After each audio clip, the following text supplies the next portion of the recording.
The old truck sputtered to a stop, its engine finally surrendering before the ghost of a gas station. For the broken veteran James Vance, this ruin was the final insult in a life defined by loss. But the German shepherd beside him, a creature he never wanted, wasn't looking at the decay. Max's gaze was fixed, intense, on a single spot on the ground, as if he could see straight through the cracked concrete to the $200 million secret that would not only change his life, but could also get him killed. Please support us by subscribing to our channel. Where are you listening to this story from? The third glass of whiskey burned no less than the first.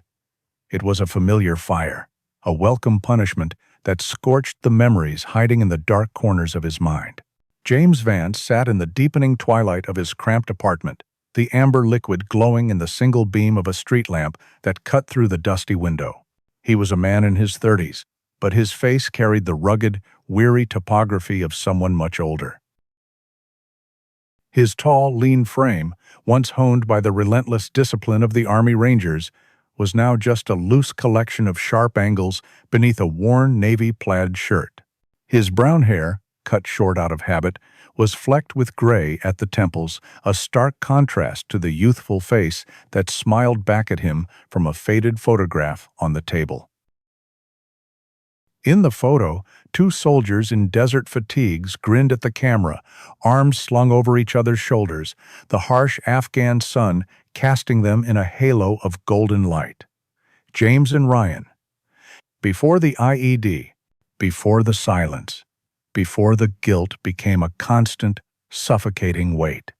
James raised his glass to the smiling face in the picture, a toast to a ghost. The whiskey did its job, blurring the edges of the memory just enough to make it bearable. The sudden, shrill ring of his phone was a violent intrusion. He ignored it. It rang again, persistent, demanding. With a sigh that tasted of regret and cheap liquor, he snatched it from the counter. The screen read, "Davies and Associates, the family lawyer." "Vance," he answered, his voice a low gravel. "Mr. James Vance?" The voice on the other end was clipped, professional, devoid of warmth. It belonged to Mr. Davies, a man whose entire existence seemed to be contained within gray suits and leather-bound folders. "I am calling with some unfortunate news. It's regarding your father, Colonel Grant Vance. I'm sorry to inform you that he passed away peacefully this morning." James said nothing. Peacefully. It was a word he could never associate with his father, a man carved from granite and duty, a man whose presence had been a rigid, unyielding force in the background of his life. A stranger who shared his last name. "The funeral is a private affair on Thursday," Mr. Davies continued into the silence. "The reading of the will shall take place at my office on Friday at 10 a.m. Your siblings have been informed. Please be punctual." The line clicked dead before James could form a reply. He lowered the phone, staring at his own reflection in the dark screen. Unfortunate news. It didn't feel like anything at all. Just an empty space where a distant, powerful star had finally burned out. 2 days later, James stood in the cold, sterile conference room of Davies and Associates. He had chosen his attire with a kind of defiant indifference. The same plaid shirt, faded denim jeans, and scuffed work boots. He was a stark contrast to his siblings, who sat across the polished mahogany table like figures from a luxury magazine. Caleb, his older brother, was the picture of success. He was a tech entrepreneur with a sharp, tailored suit that probably cost more than James's monthly rent.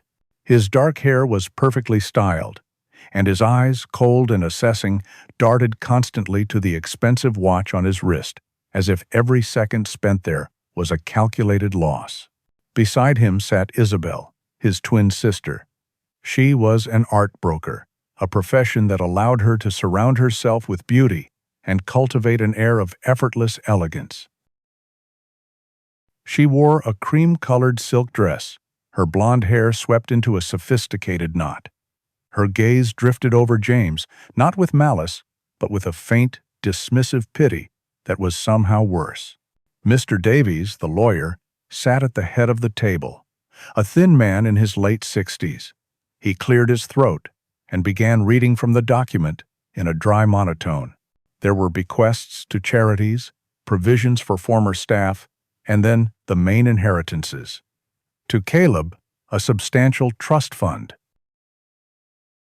To Isabel, an equally large trust, and their father's city condominium. James expected nothing. He wanted nothing.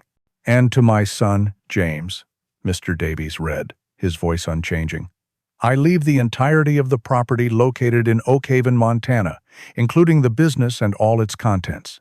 May he find purpose there. A heavy silence filled the room, broken by Caleb's short, incredulous laugh. Oak Haven? You mean that derelict gas station? That's what he gets? Isabel placed a perfectly manicured hand on Caleb's arm. Caleb, please. She turned her pitying eyes to James. I'm sure Dad had his reasons. It's a quiet place. Simple. It's a pile of rubble in the middle of nowhere. Caleb scoffed, not even trying to hide his contempt. How fitting. At least you'll have a roof over your head, little brother, assuming it still has one. James's jaw tightened, but he remained silent.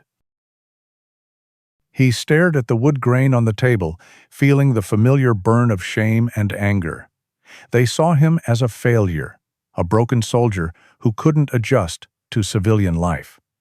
His father had apparently agreed. There is one final item, Mr. Davies said, looking over his spectacles. It is a personal, non-negotiable codicil. Colonel Vance's personal companion, Max, is to remain with the property under the sole care of James Vance.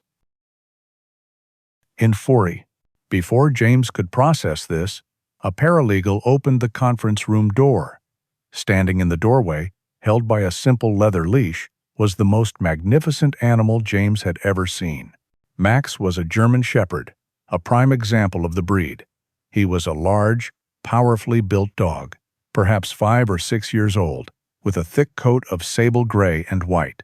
His posture was noble, his head held high, and his dark, intelligent eyes surveyed the room with a calm, unnerving intelligence. He did not bark or whine.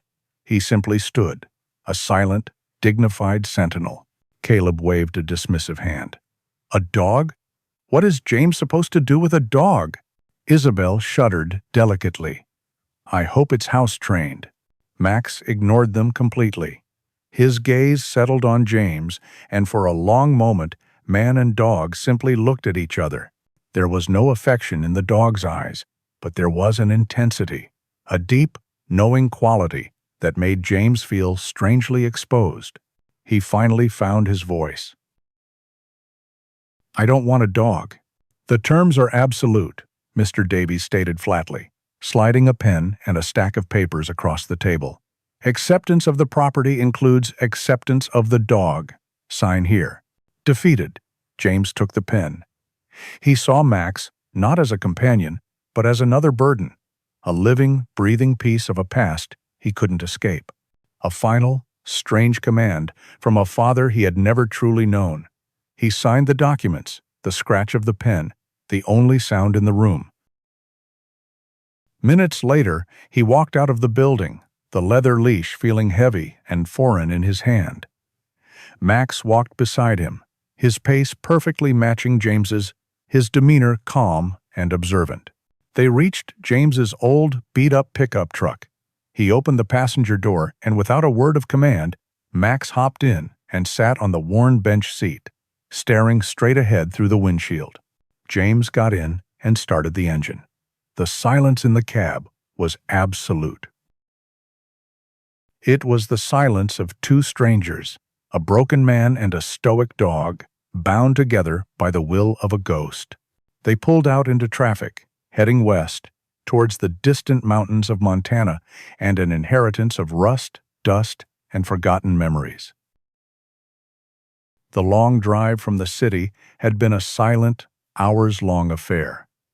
James drove, and Max sat, a stoic passenger, staring out at the rolling plains and distant mountains of Montana.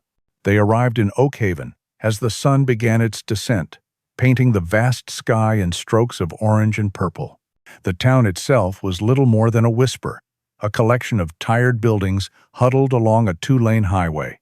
And there, at the very edge of town, was his inheritance. The sign, hanging crookedly from a rusted pole, read Vance's Service Station. The paint was peeling, and the once bright star in its logo had faded to a jaundiced yellow. Two ancient fuel pumps stood like skeletal sentinels on a cracked concrete island. The small convenience store and attached garage had windows so layered with grime they were nearly opaque. It wasn't a pile of rubble, as Caleb had suggested. It was worse. It was a tombstone marking a dead dream. James parked the truck, the engine's dying rumble, the only sound for miles. He sat for a moment, the weight of the place pressing down on him. This was it, the grand purpose his father had envisioned for him, a slow decay in the middle of nowhere. With a deep sigh, he got out. Max hopped down after him, his paws silent on the gravel. The dog's tail didn't wag. He simply stood beside James, his head up, his ears twitching as he took in the new surroundings with a quiet, alert intelligence. A key from the lawyer's envelope opened the door to the small apartment above the store. A wave of stale, dusty air washed over them. The furniture, what little there was draped in white sheets, creating the ghostly outlines of a lifelong abandoned. Dust motes danced like frantic sprites in the final rays of sunlight slanting through the dirty windows. For James, the suffocating silence and isolation felt horribly familiar. It was the same silence that filled his apartment back in the city, the same emptiness he tried to fill with liquor. His first instinct was a desperate, clawing need. He rummaged through the kitchen cabinets, pushing aside ancient cans of food until he found what he was looking for: a half-full bottle of cheap whiskey, left behind by his father. His hand shook slightly as he poured a generous amount into a dusty glass. He drank it down in one long, burning swallow, welcoming the familiar fire. He poured another, and then a third, leaning against the counter as the alcohol began its slow, numbing work. Max had settled in a corner, watching him with those dark, unreadable eyes. As night fully claimed the sky, the silence in the apartment deepened, broken only by the mournful whistle of the wind outside. It was a sound that scraped at the edges of his memory, pulling him back.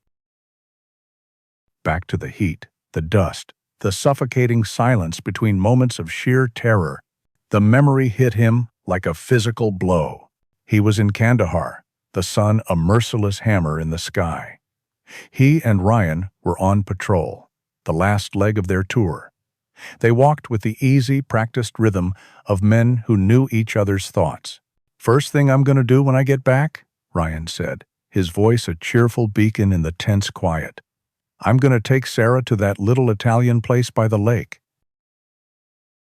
The one with the checkered tablecloths.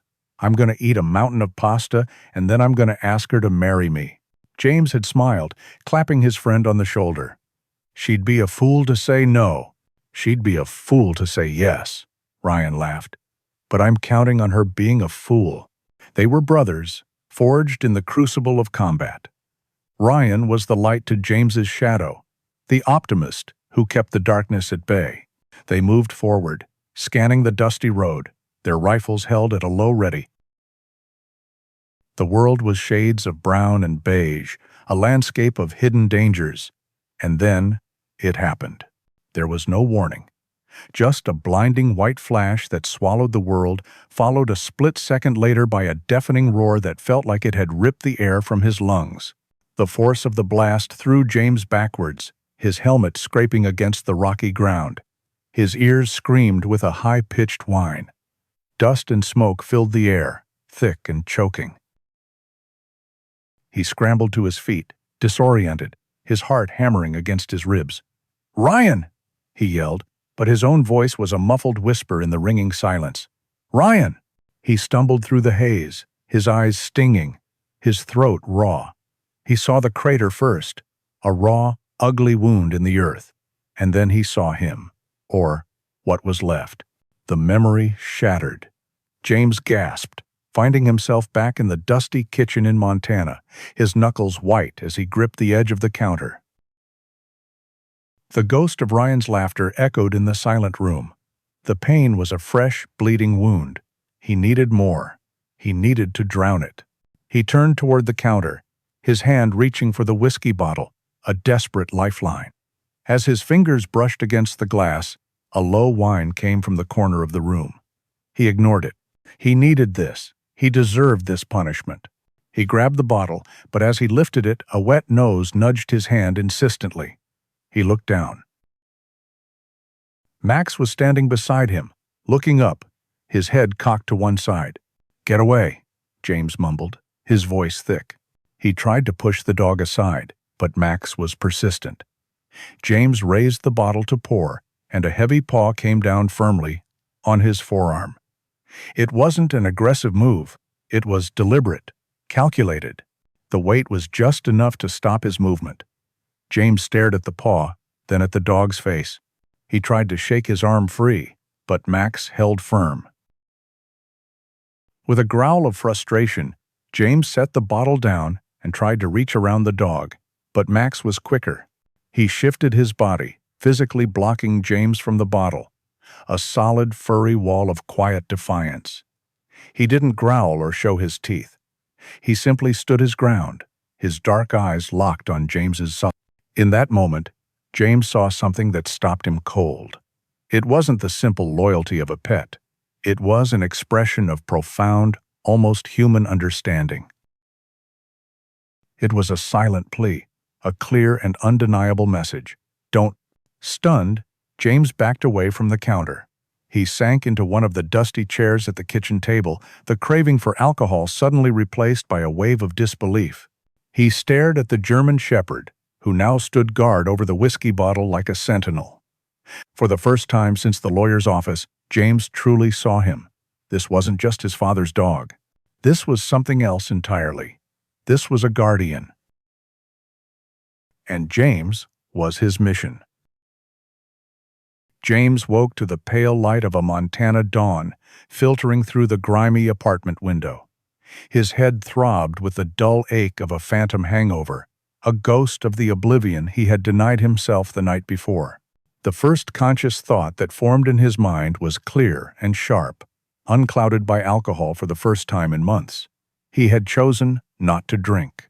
He sat up, swinging his legs over the side of the dusty mattress. Across the room, the whiskey bottle stood on the counter, exactly where he had left it. And lying on the floor between him and the bottle was Max, his head resting on his paws, but his dark, intelligent eyes were open and fixed on James.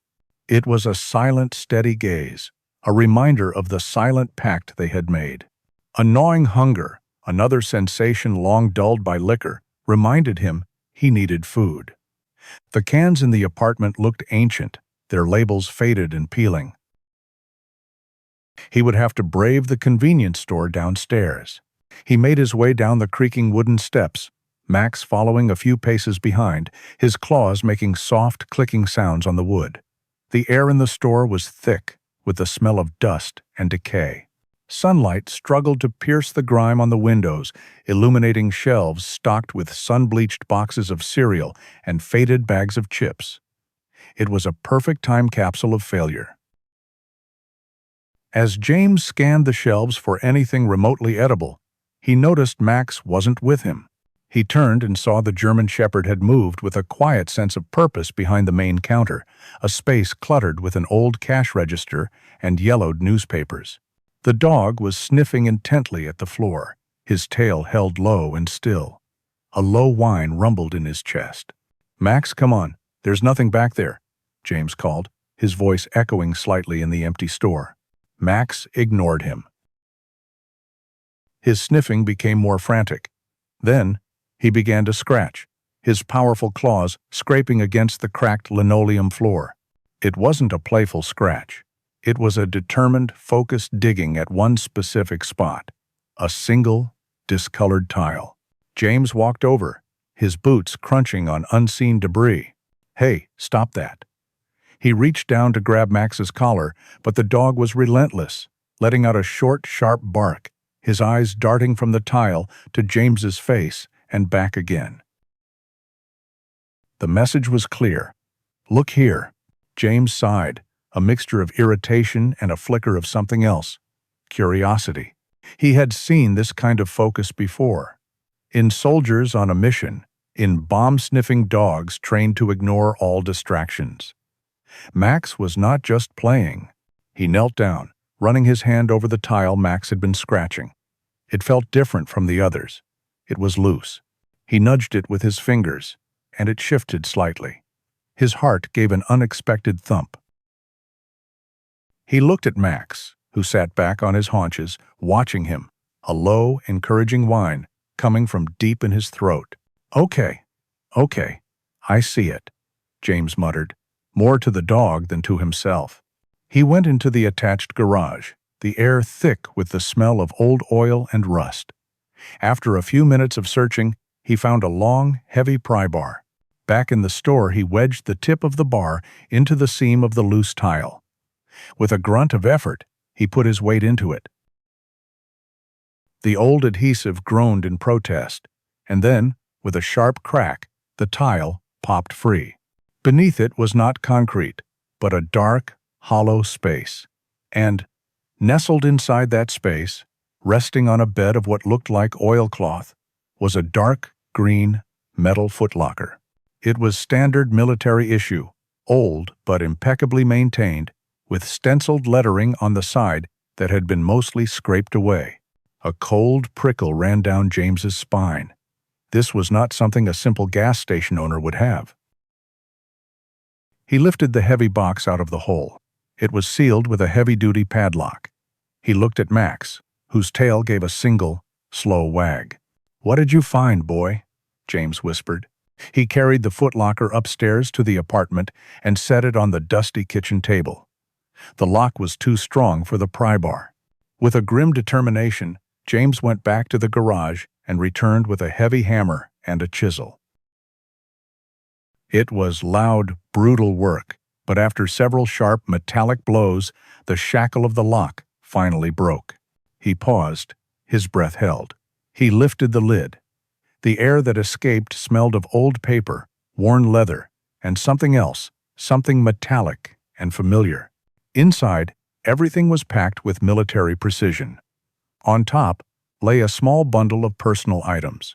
He carefully lifted them out.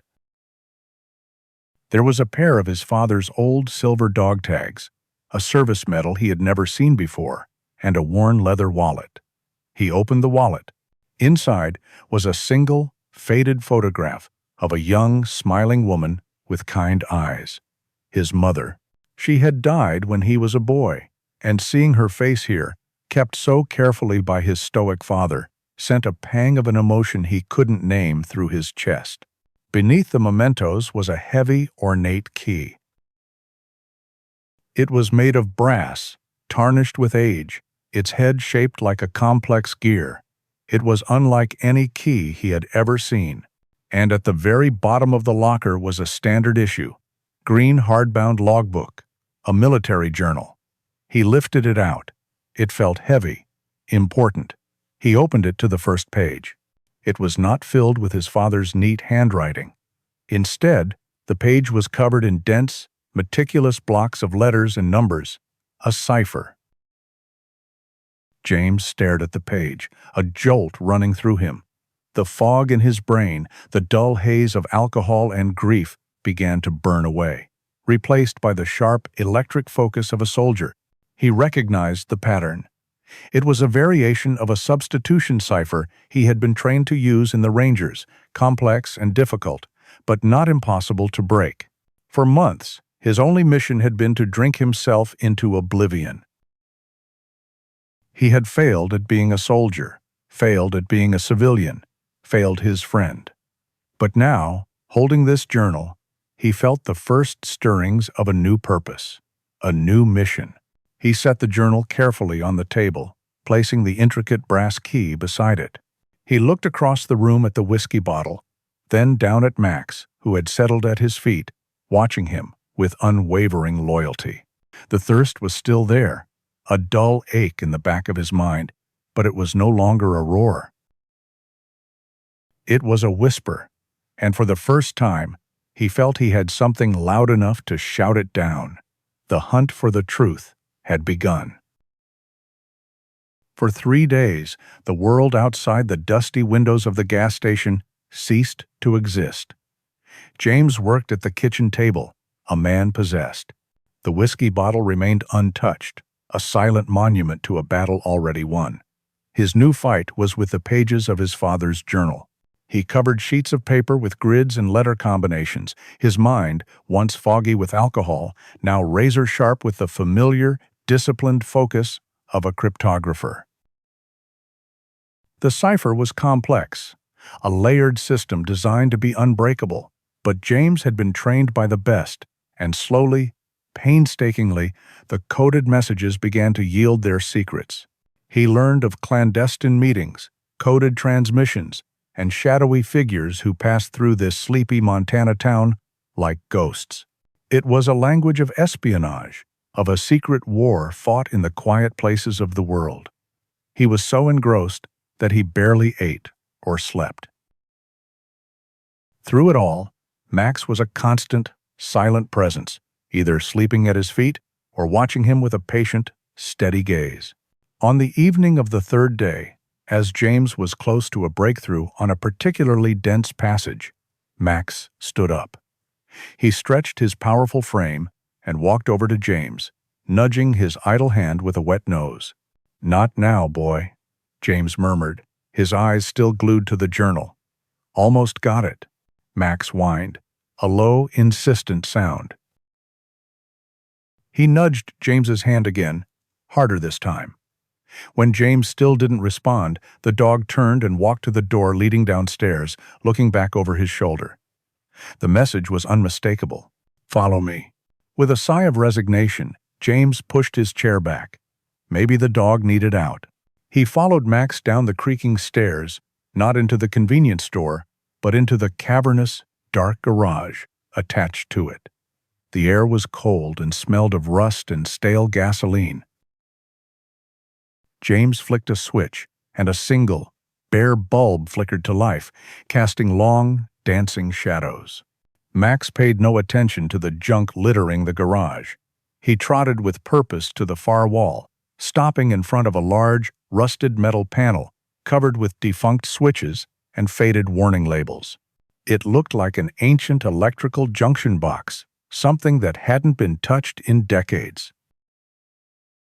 Max stopped in front of it and began nudging one specific spot with his nose, a spot that looked like a simple, hexagonal bolt head covered in rust. "What is it?" James asked, approaching cautiously. "You smell a rat in the wall?" Max whined again and nudged the bolt, his insistence unwavering. James knelt down for a closer look. He wiped away a layer of grime and rust from the bolt head. It wasn't a bolt. The hexagonal shape was too perfect, the metal beneath the rust a strange, non-ferrous alloy. It was a facade. An image flashed in his mind, the heavy, brass key from the footlocker, its head shaped like a complex gear. His heart began to pound a heavy, rhythmic beat against his ribs. He pulled the key from his pocket. He held it up to the disguised lock. The six-sided shape of the key's head was a perfect match for the hexagonal recess of the bolt. It was designed to fit seamlessly, invisibly. With a hand that trembled slightly, he inserted the key into the lock. It slid in with a smooth, satisfying click. He took a deep breath and turned it. There was no grinding of old metal. Instead, a soft, almost inaudible hiss of hydraulics broke the silence. The entire wall panel, the junction box, and a large section of the cinder block wall with it began to retract inwards, sliding sideways without a sound. Where a solid wall had been moments before, there was now a dark opening. A clean, brushed stainless steel door stood in the recess, a stark contrast to the decay surrounding it. A small green light glowed above it. The door slid open, revealing a small, modern industrial elevator, its interior lit with a soft white light. James stared, speechless. He looked down at Max, who looked back up at him, his tail giving a single, confident thump against the concrete floor. This had been the dog's mission all along. "Okay, Max," James whispered, his voice hoarse. "Lead the way." He and Max stepped into the elevator. The door hissed shut, plunging them into a moment of perfect silence before the car began its descent. It moved with an impossible smoothness, no shuddering, no sound of cables. It went down and down, far deeper than any simple basement. When the doors opened again, James felt as though he had stepped into another world. He was in a large, circular room, brightly lit and climate-controlled. The low, powerful hum of electronics filled the air. Banks of servers with blinking lights lined one wall. A central command console held multiple computer monitors, all dark for now. Another wall was covered in maps of the world, dotted with pins and notations. This was not a cellar. It was a high-tech, underground command center. He took a hesitant step into the room, his boots feeling clumsy and loud on the pristine floor. The moment his foot crossed the threshold, a large screen on the far wall flickered to life. The face of his father, Colonel Grant Vance, appeared. He looked older than James remembered, the lines on his face deeper, but his eyes, a piercing blue, were sharp and alive. He was in his full-dress uniform, his expression not of a father, but of a commanding officer briefing a subordinate. "James," the colonel's voice filled the room, calm and direct. "If you are watching this, then you have found your way, and my faith in you was not misplaced." James stood frozen, his throat tight. "What you see around you," his father continued, "is designated DIA Outpost 7. I have been its commander for 32 years. The gas station above is a cover, a perfect piece of Americana that no one would ever look at twice. My life here was a lie, son, but it was a lie in service to my country." He explained everything, how he was recruited out of Special Forces into the Defense Intelligence Agency during the Cold War, how this facility was established as a secure communication hub and safe house for deep cover agents.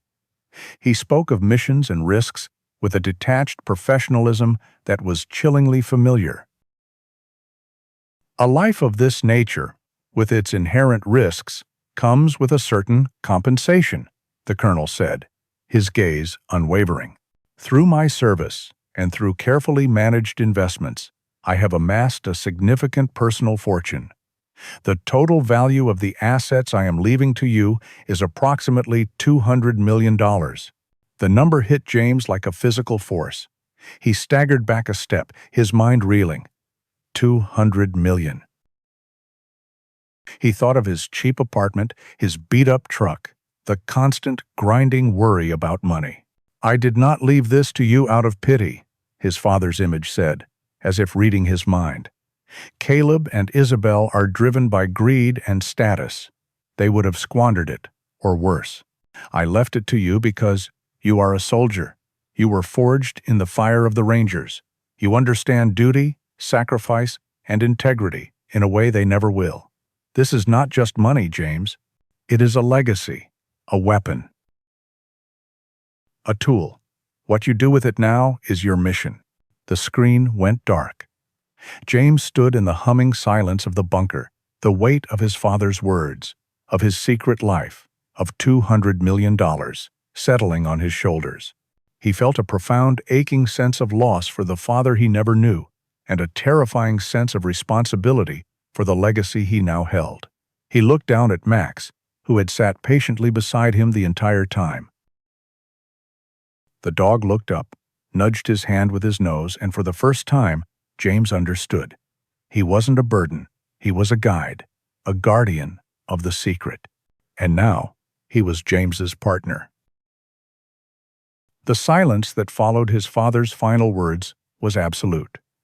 James stood alone in the heart of the secret world his father had built, the low hum of the servers, a stark contrast to the screaming chaos in his own mind.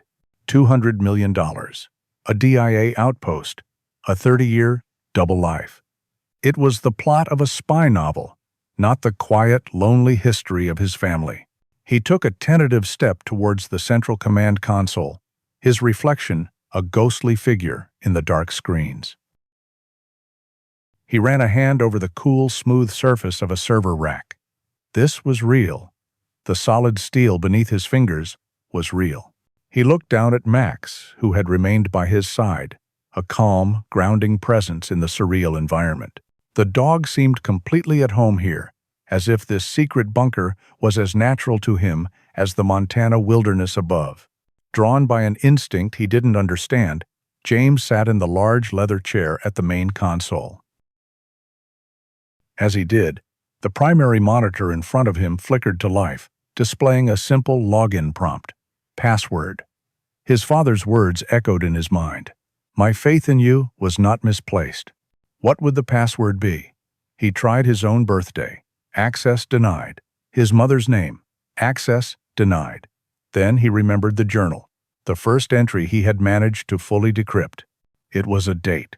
The day his father had purchased this gas station. He typed in the numbers. Access granted. The screen opened to a simple, clean desktop. There was only one file icon, a text document labeled Read Me First. With a trembling finger, he opened it. It was a manual, a direct, concise guide written by his father. It detailed the bunker's systems, from the independent power generator to the encrypted satellite communications array. It was written in the clear, precise language of a military field guide. But as James read, he saw more than just technical specifications. He saw the sheer brilliance and discipline it took to maintain this facility for over 3 decades. He saw the meticulous notes on protocol, the contingency plans for every imaginable scenario. This was not the work of the cold, distant man he remembered. This was the work of a master strategist, a protector, a man who had carried an impossible weight alone. A quiet respect, something James hadn't felt for his father in years, began to bloom in his chest. The most critical section was titled Walk-in Protocols. It listed a series of seemingly innocuous phrases, challenge and password combinations for making contact with visiting agents. One line stood out to him. Challenge. The stars are certainly bright in Oak Haven. Response. But the moon is always brighter over the mountains. He spent what felt like hours exploring the system, each file he opened revealing another layer of his father's secret life. He found logs of communications, financial records that detailed the growth of the fortune and risk assessments for operations he could barely comprehend. He felt a profound, aching connection to the father he had never truly known, a man who had sacrificed a normal life for a silent, thankless duty. A faint, jarring sound drifted down the elevator shaft, pulling him from his trance. It was the bell. The brass bell on the door of the convenience store upstairs. A customer. Adrenaline surged through him, hot and sharp. This was it, his first test. He quickly locked the console and stood, his heart hammering. Max was already on his feet, his ears perked, his body tense and alert. Okay, boy, James whispered. Let's go play shopkeeper. He and Max took the elevator up. James stepped behind the counter of the dusty store, his hands feeling clammy. He tried to look casual, as if he had been doing this his whole life. A moment later, a man in his mid-50s entered. He was completely unremarkable, dressed in the generic uniform of a tourist or traveling salesman, a faded blue windbreaker, khaki pants, and comfortable-looking shoes. He had thinning gray hair and a mild, pleasant face. He offered James a polite nod. "Afternoon," the man said, his voice neutral. He browsed the shelves for a moment before picking up a bottle of water. He brought it to the counter. James rang up the purchase, his fingers feeling clumsy on the keys of the old cash register. "That'll be $2, he said, his voice sounding rough to his own ears. The man handed him the money. As he waited for his change, he glanced out the window at the clear blue sky. "The stars are certainly bright in Oakhaven," he said casually, his eyes still on the horizon. The words hit James like a jolt of electricity. It was the challenge phrase. His mind raced. What was the response? The moon, the mountains. He fumbled for the words, his throat suddenly dry. "Yes," he stammered, his voice cracking slightly. "But the moon is always brighter over the mountains." He said it too loudly, the words sounding rehearsed and unnatural in the quiet store. The man's expression did not change, but James saw a flicker of acknowledgement in his eyes. He gave a single, almost imperceptible nod. He took his change and the bottle of water. "Thank you," he said, and then he turned and walked out, his car starting up and driving away a moment later. The encounter had lasted less than 60 seconds. James stood frozen behind the counter, the adrenaline slowly draining away, leaving him feeling shaky but strangely alive. It was real. The journal, the bunker, the mission. It was all real. For the first time since he had received his honorable discharge, James felt the weight of a true purpose settle on his shoulders. This was more than a gas station. It was a post, a watchtower, and he was the man on watch. The thought of protecting this legacy, of honoring the father he was just beginning to understand, became a powerful, unshakable resolve. He walked back upstairs to the apartment. He looked at the whiskey bottle, still standing on the counter. He thought of the clarity he needed, the sharpness his father had trusted him to possess. The craving was still there, a ghost whispering in the back of his mind, but its voice was weak, drowned out by the call of duty. He picked up the bottle, walked to the sink, and twisted off the cap. Without hesitation, he poured the remaining amber liquid down the drain, the harsh smell of alcohol filling the air for a moment before it was gone. He looked at his reflection in the dim light of the window. The haunted, hollowed-out look that had stared back at him for years was gone. In its place was the steady, focused gaze of a soldier who had just been given his orders. Max came to his side, resting his heavy head against James's leg. The mission had begun. The first few weeks at the gas station passed in a haze of purposeful labor. Sobriety had returned a clarity to James's mind that he hadn't known in years. During the day, he worked to bring the station back from the dead. He cleared the junk from the garage, cleaned the grime from the windows, and even managed to get one of the old fuel pumps working again. The physical work was a balm, sweating out the toxins of his past and leaving him tired but satisfied at the end of each day. At night, he would descend to the bunker, a silent world of secrets where he continued to decipher his father's life, learning the intricate dance of espionage and the responsibilities of his new post. This fragile peace was first shattered by the mail. A crisp, cream-colored envelope arrived from a prestigious law firm James had never heard of. Inside was a formal, but generous, offer from his siblings to purchase the Oakhaven property. He threw it away. A week later, another letter arrived, the offer significantly higher, the tone slightly more impatient. He threw that one away too. Then, they sent their emissary. A sleek, black sedan, completely out of place in the rustic Montana landscape, crunched to a halt on the gravel one afternoon. A man in an expensive gray suit and perfectly polished shoes stepped out. He was in his 40s, with a smooth, practiced smile and the predatory eyes of a shark. "Mr. Vance?" he said, extending a hand. "Howard Henderson, with Big Sky Development." James wiped his greasy hands on a rag and ignored the handshake. Max, who had been lying in the shade of the garage, rose silently to his feet and stood beside James, his body language calm but unequivocally protective. Mr. Henderson's smile tightened. "Your siblings, Caleb and Isabel, contracted my firm to assess the potential of this land. And let me tell you, the potential is enormous. We're envisioning a luxury resort, a gateway to the mountains.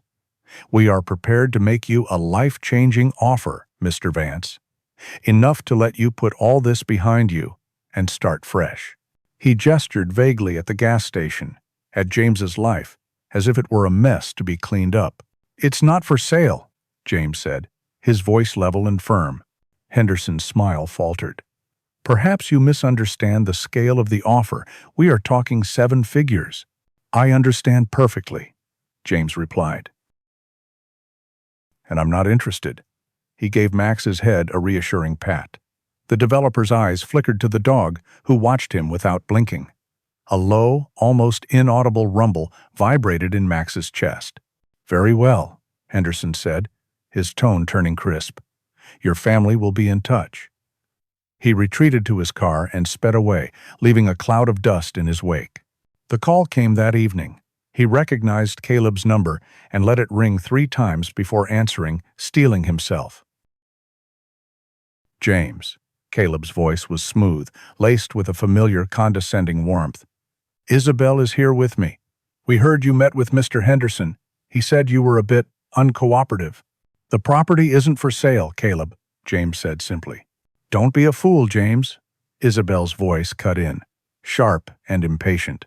"What are you even doing out there? Playing at being a grease monkey?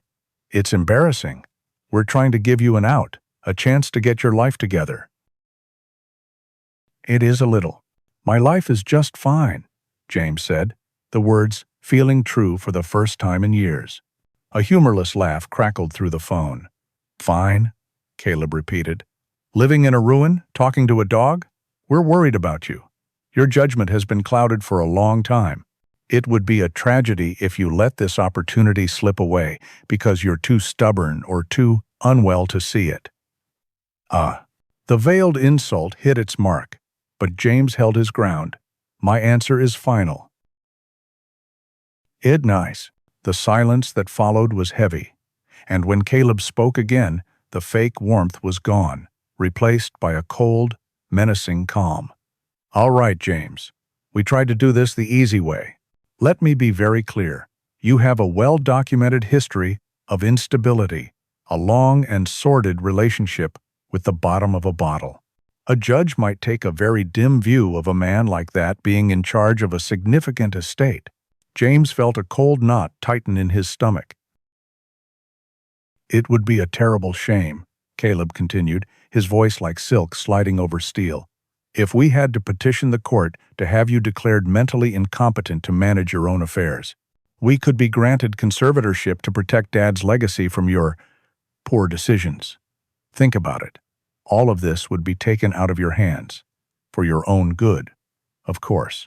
The cruelty of the threat was breathtaking. Caleb was using his darkest moments, his deepest shame, as a weapon against him. James felt a tremor in his hand, a phantom thirst, a wave of the old familiar panic. "Is that a threat?" James asked, his voice barely a whisper. "It's a promise," Caleb said softly and hung up. James lowered the phone, his body trembling with a mixture of rage and fear. The confidence he had been building for weeks felt like a house of cards in a hurricane. Caleb was right. He was a recovering alcoholic. He did have a record of instability. They could destroy him. He sank into a chair, his head in his hands, the silent screams of his past roaring in his ears. He was weak. He was a failure. He couldn't do this. Then he felt a heavy weight on his knee. He looked up. Max had come to him, resting his massive head on his lap. The dog looked up at him, his dark eyes filled with a quiet, unwavering trust. There was no judgment in that gaze, no pity. There was only a simple, solid certainty. Max didn't see a broken man. He saw his partner, his commander. James buried his face in the thick fur of the dog's neck, breathing in his scent. He wrapped his arms around the powerful animal, anchoring himself to his calm, steady presence. Max was his shield. He was a living, breathing testament to the fact that his father had trusted him, believed in him. Caleb and Isabel could see only his past failures. But his father, and this incredible dog, saw the soldier He still was. The trembling stopped. The fear receded, replaced by a cold, hard resolve. This was no longer a negotiation over land. This was a battle for his life, for his sanity, for his father's true legacy. They had drawn a line in the sand. He looked down at Max, who licked his hand gently. "They have no idea who they're dealing with, do they, boy?" James said, his voice steady once more. The vice of greed was tightening, but they were about to find out he was no longer made of something that could be so easily crushed. A week passed in tense silence after Caleb's threatening phone call. The letters and visits stopped. James knew this was not a retreat, but the quiet before a storm. He used the time to prepare. Every night, he descended to the bunker to continue his work on the journal, but his focus had shifted. He was no longer just a historian of his father's past. He was a soldier, analyzing intelligence, searching for any clue, any name or location that might explain his siblings' desperation. During the day, he reinforced the old gas station, checking locks, securing windows, and bringing a heavy steel tire iron from the garage up to the apartment. He was on watch. On a moonless Tuesday night, the storm arrived. James was in the small living room upstairs, reading by the light of a single lamp. Max was asleep at his feet, his powerful body occasionally twitching in a dream. The only sound was the gentle sigh of the wind outside. It was a peaceful scene, a fragile illusion of normalcy that was about to be shattered. Down below, a dark, unmarked van had parked a quarter-mile down the highway, its lights off. Two figures, dressed head to toe in black, emerged and moved towards the gas station with a silent, fluid efficiency that spoke of professional training. They bypassed the front door of the store, heading for the large, rolling door of the attached garage. One man knelt, producing a set of tools. He worked on the lock with a surgeon's precision. The tumblers clicked, almost inaudibly. But almost inaudible was not silent enough. At James's feet, Max's ears shot up. A deep, low growl, more a vibration than a sound, rumbled in his chest. His eyes snapped open, and the head that had been resting peacefully was now raised, alert, and focused on the floor. James froze, the book forgotten in his lap. He had spent years in the field, learning to trust the instincts of highly trained animals. He placed a hand on Max's back, a silent command, to wait, and listened. He heard nothing but the wind, but Max's body was coiled like a spring, every muscle tense. Then James heard it, a faint metallic scrape from the garage below. It was the sound of the lock giving way. He was out of his chair in a second, the tire iron in his hand. He moved to the top of the stairs, his heart pounding a steady, cold rhythm. Max was beside him, poised and ready, the low growl in his chest building in intensity. The garage door slid open with a soft, greasy whisper. Two dark silhouettes slipped inside. The moment they were in, Max exploded. The growl erupted into a ferocious, deafening bark that ripped through the night silence. He launched himself down the stairs, a gray and white blur of righteous fury. James followed right behind him, his boots silent on the steps. He used the precious seconds Max had bought him to let his eyes adjust to the darkness below. He could see the two intruders, momentarily stunned by the sudden violent appearance of a 100-pound German shepherd. One of the men, a large, broad-shouldered figure, raised a pry bar, but Max was too fast. He lunged, not at the weapon, but at the man's center of mass, hitting him hard in the chest and knocking him off balance. The man stumbled back with a grunt of pained surprise. The second intruder, a leaner, quicker man, turned his attention to James, who was now at the bottom of the stairs. The man pulled a long knife from his belt, its blade glinting in the faint moonlight coming through the open garage door. He moved forward, his movements confident and dangerous. But he was facing a ranger. James's training took over, a cold, lethal muscle memory that bypassed thought. As the man lunged, James sidestepped, using the man's own momentum against him.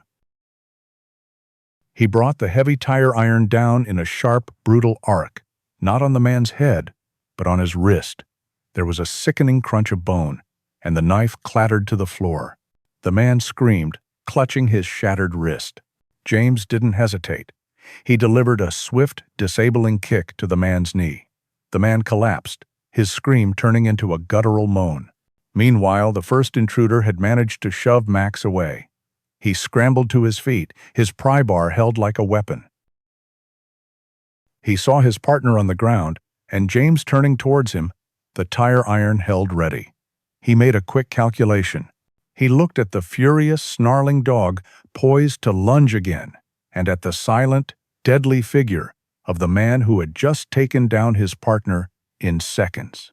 He made the smart choice. He turned and fled, disappearing into the darkness. His injured partner, clutching his broken arm and moaning in agony, scrambled after him, dragging his bad leg. A moment later, James heard the sound of the van's engine roaring to life before it sped away into the night. Silence descended once more, broken only by James's ragged breathing and Max's low, warning growls. The adrenaline began to fade, leaving a cold, metallic taste in James's mouth. He knelt down, running a hand over Max's back. "Good boy," he said, his voice hoarse. "You saved us, boy." He found a small, shallow cut on Max's shoulder, likely from the pry bar, but the dog seemed otherwise unharmed. He stood and surveyed the scene. The intruder's professional tools lay scattered on the floor. They hadn't touched the old cash register. They had been making their way towards the small office at the back of the store, the place where his father would have kept his files. They weren't here for money. They were here for information. Caleb and Isabel had sent them to find valuable papers. A chilling realization washed over him. This was not a simple family dispute over a real estate deal. No property, no matter how valuable, was worth this kind of risk, this level of professional violence. His siblings weren't just greedy. They were desperate. They were hunting for something they believed was hidden here, something they needed badly enough to hire dangerous men. He looked out through the open garage door into the vast, dark expanse of the Montana night. The physical threat had been repelled, but a much larger, more sinister danger now loomed. This was about more than a gas station. It was about what the gas station protected, and his siblings' frantic search for it had just turned this Cold War into a hot one. The day after the break-in was unnervingly quiet. James had cleaned up the mess, his movements methodical and detached, but his mind was a storm of suspicion. The professional nature of the intruders pointed to a level of desperation from his siblings that went far beyond a simple land dispute. They were afraid of something, and that fear had made them dangerous. He felt a constant, prickling sense on the back of his neck, the feeling of being watched. Max seemed to feel it too. The dog never strayed far from his side, a silent, gray shadow, his usual calm demeanor replaced by a quiet, hyper-alert vigilance. Around noon, a plain, dark gray sedan pulled up to the functioning fuel pump. A woman stepped out of the driver's side. She was in her early 50s, with intelligent, discerning eyes that seemed to take in everything at once. Her salt and pepper hair was cut in a neat, professional style, and she wore a practical charcoal pantsuit that was professional without being flashy. She looked more like a college professor or a mid-level government official than a typical Montana tourist. She did not reach for the gas nozzle. Instead, she walked towards the entrance of the garage, where James was ostensibly organizing some tools. Her eyes met his across the dusty expanse. "I was told the Colonel's old engine has been making some noise," she said, her voice calm and even, yet carrying an undeniable weight of authority. James froze. The phrase was from the journal. It wasn't one of the standard walk-in codes. It was a priority phrase, reserved for a handler-level contact in an emergency situation. His father had made a note beside it, "For Agent Reed only." He dropped the wrench he was holding with a loud clatter. He looked at the woman, then at Max, who stood watching her intently but did not growl. He simply observed, as if recognizing a familiar presence. James made a decision. He trusted his father's protocol. He trusted his dog. Without a word, he gave the woman a short, sharp nod and gestured for her to follow him. He led her directly through the garage to the hidden panel on the back wall. He used the brass key, and the wall hissed open, revealing the elevator. The woman's expression remained neutral, but he saw a flicker of approval in her sharp eyes. They descended into the bunker in silence. When the doors opened, the woman took in the humming command center with a familiar ease. "He kept the place in perfect order, as always," she said, a hint of warmth finally entering her voice. She turned to James, extending a hand. "My name is Agent Reed. I was your father's handler for the last 15 years of his career. More than that, Grant was my mentor and my friend." James shook her hand. Her grip was firm and steady. "They broke in last night," he said, getting straight to the point. "Two of them, professionals." "We know," Agent Reed replied, her face grim. "We have been monitoring this station since your father's passing. We saw them. We were prepared to intervene if the threat escalated, but you and your partner handled the situation with remarkable efficiency." She gave a respectful nod towards Max, who was now sitting calmly at James's side. "My siblings sent them," James stated. "It wasn't a question." "Yes," she confirmed. "And your suspicions are correct, James. This is about far more than a piece of real estate.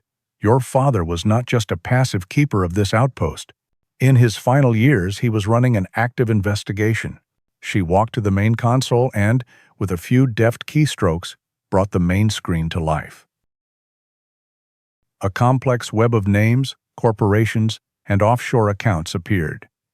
Two faces were at the center of the web: Caleb and Isabel.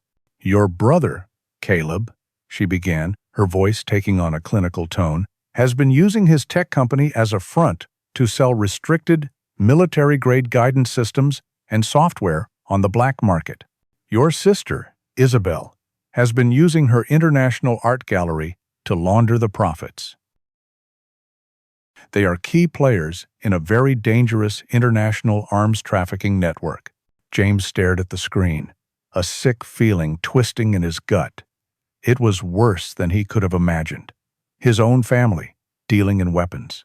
"What were they looking for?" he asked, his voice hoarse. "The men last night." "Evidence," Agent Reed said simply. "Your father was building a case against them. He compiled meticulous records of their transactions, their contacts, their entire operation. That evidence, we believe, is detailed in the journals he kept." She looked at him, her expression softening with something that looked like pity. "There is more you need to know. This network they work with, they specialize. They don't just sell guns. They supply terrorist cells and insurgent groups with sophisticated components for improvised explosive devices." She typed another command, and a new set of images appeared on the screen. Technical readouts, shipping manifests, and a high-resolution photo of a small, silver object, a uniquely designed electronic trigger for a shaped charge. James's blood ran cold. The world around him seemed to slow down, the humming of the servers fading to a distant roar. He knew that trigger. He had seen it in a classified after-action report, a report he had read 100 times until the words blurred into an indictment of his own soul. He felt the question tear itself from his throat, a raw, ragged whisper. "Kandahar Province, 2 years ago." Agent Reed's professional facade finally broke. Her eyes filled with a deep, profound sorrow. She gave a slow, solemn nod. The forensic analysis was conclusive. The IED components that killed Sergeant Ryan and the rest of his team were from a shipment that was facilitated and funded by your brother's illegal sales. The truth was a physical blow. It knocked the air from his lungs, leaving him gasping. The grief he had tried to drown for 2 years, the guilt that had eaten him alive, it all came rushing back. But now it was mutated, twisted into a monstrous new shape. It wasn't just war. It wasn't just bad luck. It was his family, his brother's greed, his sister's ambition. They had sold the weapon that had murdered his best friend. A wave of pure black rage washed over him, so powerful it made him tremble. He slammed his fist on the console, the pain a welcome distraction from the agony in his heart. He felt a wet nose press against his clenched fist. He looked down. Max was looking up at him, whining softly, his body pressed against James's leg. The dog could feel his pain, his rage. The storm inside him raged, and then, just as quickly, it subsided, leaving behind a core of diamond, hard, ice-cold purpose. The haunted, broken man was gone. The soldier was all that was left. He turned to face Agent Reed, his eyes clear and steady. "Your father's evidence could bring down their entire operation," she said softly. He was preparing to hand it over to federal authorities before he passed. "It is likely all in that journal you've been working on." James walked to the table where he had left the journal. He picked it up, its weight feeling different now. It was no longer just a mystery to be solved. It was a weapon waiting to be fired. This was no longer about protecting a legacy. It was about avenging his brother. He looked Agent Reed straight in the eye. "Tell me what you need." The bunker became the heart of their operation. For days, James and Agent Reed worked side by side, their collaboration, a seamless blend of his intimate knowledge, of his father's methods, and her agency resources. They broke the final layers of the cipher, and the full extent of his siblings' treachery spilled out across the monitors. The journal was a meticulous ledger of death and greed, shipping manifests for restricted technology, coded names of contacts, and banking details for the offshore accounts where the blood money was hidden. It was the smoking gun. "We're moving on them soon," Agent Reed said, her voice tight with focus as she uploaded the last of the decrypted data to a secure server. "Our inquiries are shaking their network. They will know something is coming. Be on high alert." And 4. James didn't need the warning. He felt it in the air, a palpable tension, the feeling of a net drawing tight. He and Max had become inseparable, the dog a constant, reassuring presence in a world that had become dangerously unstable. The gambit came on a cold, clear afternoon. James was in the garage, changing the oil in his truck, a simple, grounding task. Max was lying just outside the open bay door, basking in the weak autumn sun. James was under the truck when he heard a faint, puffing sound, like a silenced air rifle. He dismissed it as the wind. A moment later, he heard the sound of a car speeding away down the highway. He slid out from under the truck, wiping his hands on a rag. "Max?" he called out. "Time to come in." There was no response. The spot where the dog had been lying was empty. A cold dread, sharp and immediate, pierced through him. "Max!" he yelled, his voice raw with sudden panic. He ran outside, scanning the empty property. Nothing. He circled the station, his heart pounding a frantic, desperate rhythm against his ribs. He was about to run back inside when a glint of metal in the tall grass by the road caught his eye. He knelt. It was a small, spent tranquilizer dart, a drop of a clear liquid still clinging to the needle. The world tilted on its axis. They had taken him. They had taken his dog. Before the rage could consume him, his phone rang. The caller ID was blocked. He answered, his hand clenched into a fist so tight his knuckles were white. "Hello, James?" Caleb's voice was flat, devoid of emotion, a sterile and chilling sound. "I trust you've noticed your companion is missing." "Where is he?" James growled, his voice a low threat. "If you hurt him—" "He is perfectly fine," Caleb interrupted, his tone bored. "For now, his continued health is dependent on you. You have in your possession our father's journals, all of them. They are the only thing of value in that entire, pathetic scrap heap. You will bring them to the old Oak Haven lumber mill. You have 1 hour. The lumber mill was a derelict property a few miles out of town, a skeleton of rotting wood and rusted metal. Come alone, Caleb continued, his voice dropping to a venomous whisper. No police. No one from the agency your father worked for. We will know if you are followed. If we see anyone else, the deal is off. And the dog will pay the price for your mistake. 1 hour, James. The line went dead. For a single, white-hot moment, James was consumed by a blinding rage. He wanted to get in his truck and drive to that mill and tear his brother apart with his bare hands. He wanted revenge for Ryan, for his father, and now for Max. But then, the training kicked in. Rage was a liability. The mission was all that mattered. The mission was Max. He didn't get in his truck. He turned and ran for the garage, for the hidden elevator, for the bunker.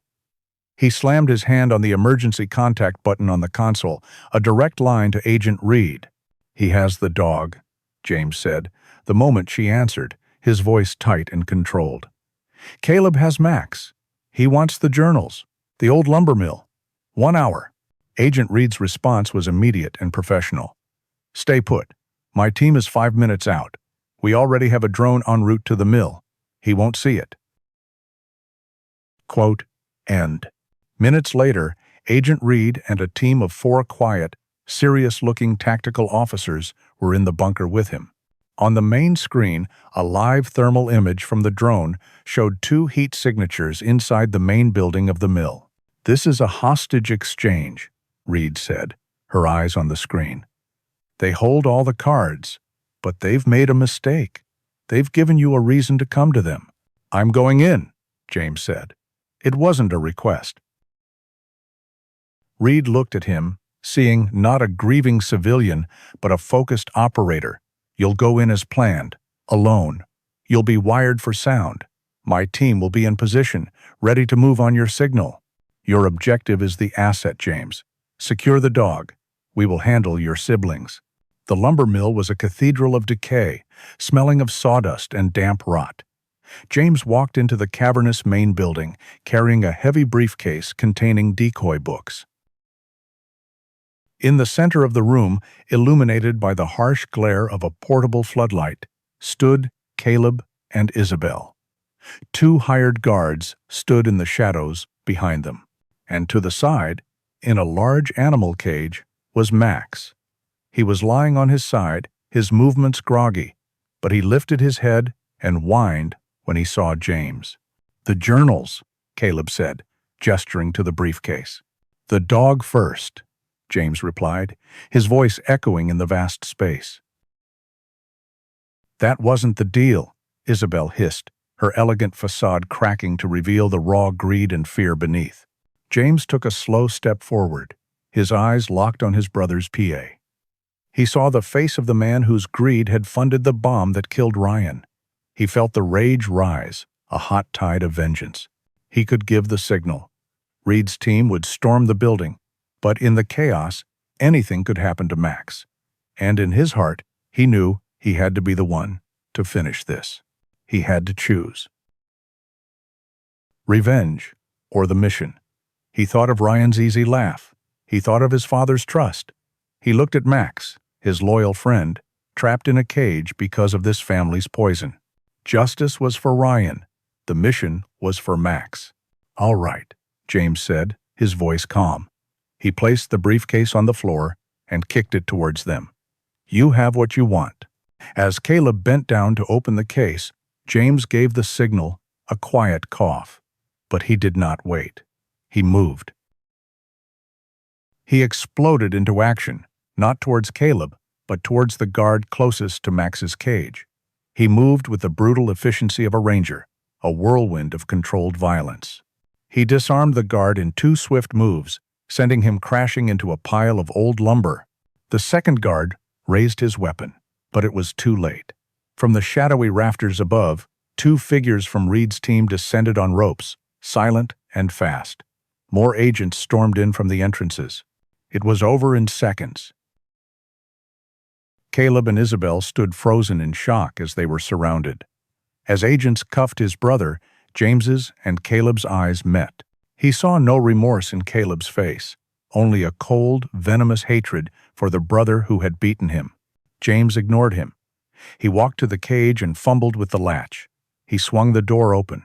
Max stumbled out, still groggy from the tranquilizer, and pressed his heavy head into James's chest, whining softly. James knelt, wrapping his arms around his friend, burying his face in his thick fur. "I got you, boy," he whispered, his voice thick with emotion. "I got you." He had made his choice. He hadn't pulled the trigger. He hadn't given in to the hate. He had completed the mission.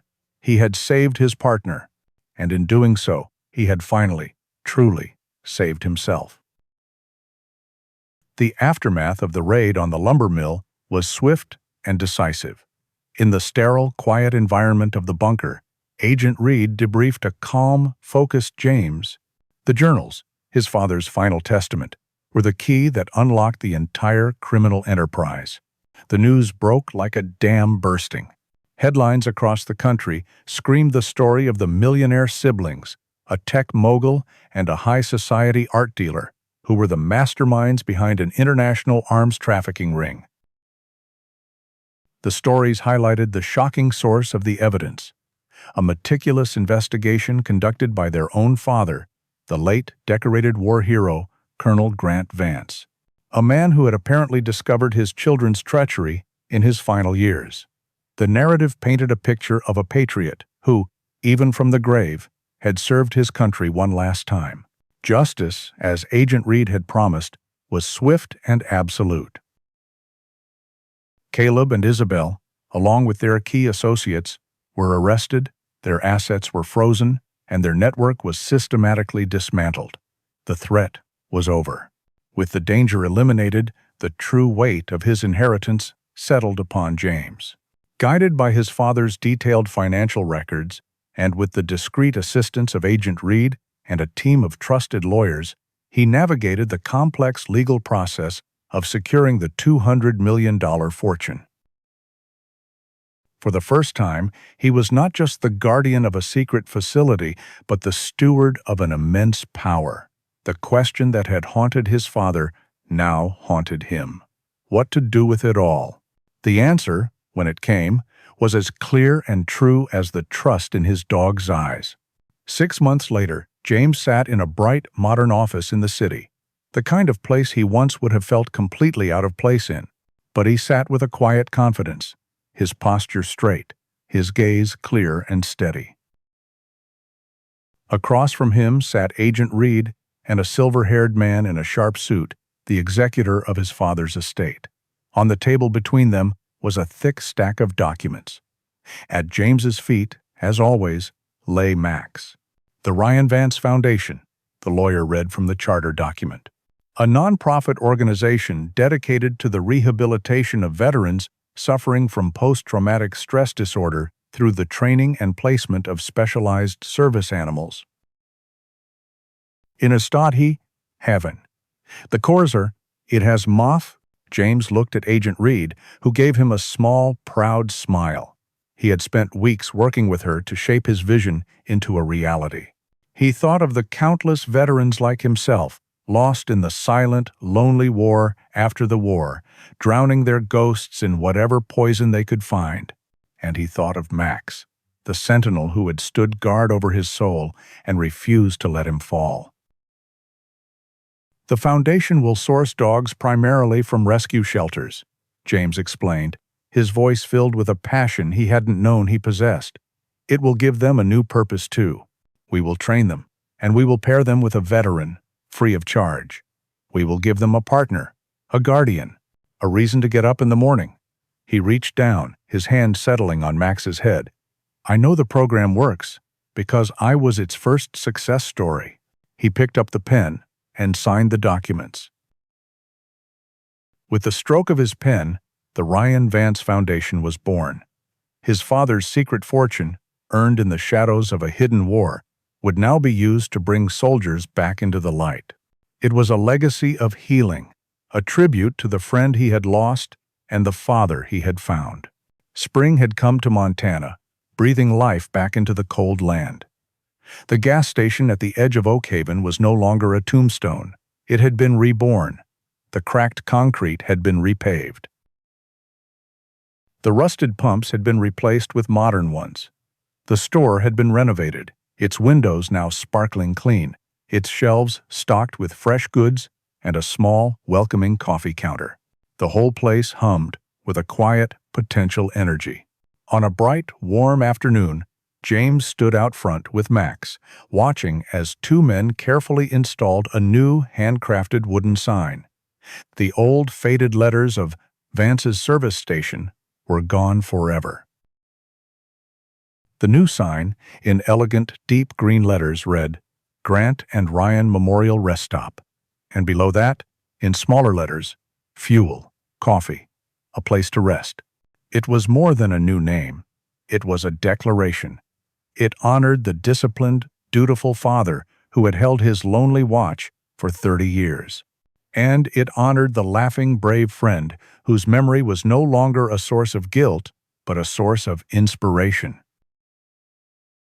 As the workmen finished, a minivan with out-of-state plates, the first official customer, pulled in. A family spilled out, the children laughing as they pointed at the big, noble-looking dog sitting by the door.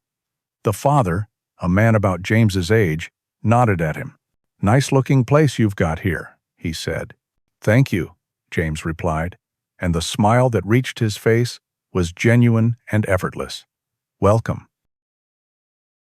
He was Graff. Later that evening, as the sun began to dip below the jagged peaks of the mountains, James stood outside, a warm cup of coffee in his hand. The station was his father's legacy, the secret bunker below a continuing duty he had accepted with honor. The foundation was Ryan's legacy, a promise that his sacrifice would bring hope to others. And the quiet peace he now felt in his own heart, that was his own. He looked down at Max, who stood beside him, their shoulders touching, their gazes fixed on the same beautiful, endless horizon. He had inherited a ruin and a fortune, but this dog, this silent, loyal partner, had guided him to his true inheritance, a second chance, a new mission, a life rebuilt from the ashes, founded on sacrifice, cemented by loyalty, and destined for a new dawn. The journey of James and Max reminds us that sometimes the deepest wounds are not healed by time, but by a loyalty so pure it asks for nothing in return. It shows us that even when we feel lost, a faithful friend can guide us back to the light and help us find a new mission worth fighting for. If an animal has ever been your guardian or your guide, we would be truly honored to read your story in the comments below. By sharing this video and subscribing to our channel, you help us continue to celebrate these incredible bonds of healing and hope. And your next journey with us is ready to begin right now, in the new story appearing on your screen.